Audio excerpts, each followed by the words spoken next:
વાગરાના મુલીર ગામે ફિલ્મી ડબે ધસી આવી એક યુવકની હત્યાનો પ્રયાસ કરવાના મામલે ઝડપાયેલી ત્રિપુટી પૈકીના સુફિયાન ગઢે જામીન અરજી મૂકતા કોર્ટે સુનાવણી દરમિયાન જામીન અરજી નામંજૂર કરી છે।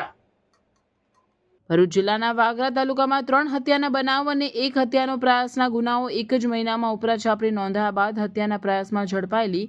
ત્રિપુટી પૈકીના ગાડીમાં આવેલા સુફિયાન ગઢે જામીન મેળવવા માટે પોતાના વકીલ મારફતે જામીન અરજી મૂકતા સરકારી વકીલ અને એડવોકેટ હબીબ વોરાએ પ્રોસિક્યુશન સાથે રહીને કરેલી ધારદાર દલીલો અને પુરાવાને ધ્યાને લઈ આખરે ભરૂચ 5માં એડિશનલ સેશન્સ કોર્ટે જામીન અરજી ફગાવી દીધી।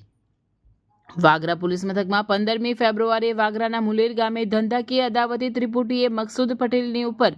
ગાડી ચડાવી દઈ તેની હત્યાનો પ્રયાસ કરી ગાડીમાંથી નીકળી સુફિયાન ગઢ અને હનીફ ગઢ તથા મુબીર શિનાઓએ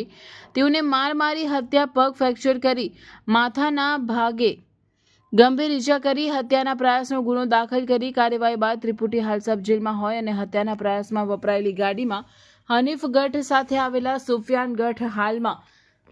સબ જેલમાં હોય અને તેઓએ રેગ્યુલર જામીન મેળવવા માટે ભરૂચ નામદાર 5માં એડિશનલ સેશન્સ કોર્ટમાં જામીન અરજી મૂકતા સરકાર તરફે વકીલ જે પરમારે ધારદાર દલીલો અને ઉપલી કોર્ટના વિવિધ જજમેન્ટો મૂકી ધારદાર દલીલો કરવા સાથે અરજદાર પક્ષે પણ વકીલ હબીબ વોરાએ પણ ઇજાગ્રસ્તનું સોગંદનામું રજૂ કરેલ, જેમાં આક્ષેપ કરેલ કે આરોપીઓને જામીન મળે તો તેમનો અને તેમના પરિવારના જીવન જોખમ માં હોય અને ત્રિપુટી જનુની સ્વભાવનો હોય અને સામાન્ય બાબતે હત્યા કરવા સુધીનો પ્રયાસ કરે, જે બાબત ગંભીર હોય, જે બાબતે સુફિયાન ગઢને પણ જો જામીન આપવામાં આવે તો ગામમાં વાતાવરણ ફરી એકવાર દોહરાઈ શકે તેમ હોય, જેથી જામીન ન મળે તે માટે સરકારી વકીલ અને ઇજાગ્રસ્તના વકીલે પણ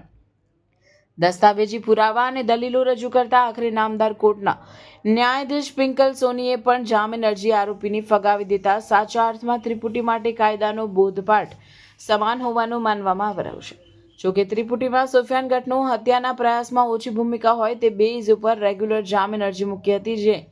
જામીન અરજી ફગાવી છે, ત્યારે હત્યાનો પ્રયાસ કરનાર હનીફ ગઢ અને તેનો પુત્ર મુબશિરની હજુ જામીન અરજી મુકાઈ નથી, ત્યારે હજુ ત્રિપુટીએ જેલમાં કેટલો સમય રહેવો પડશે તેવા સવાલો પણ ઊભા થતા હવે મારામારી અને ભયનો માહોલ ઊભો કરવાનું વિચારનારાઓમાં પણ ફફડાટ મચી ગયો છે।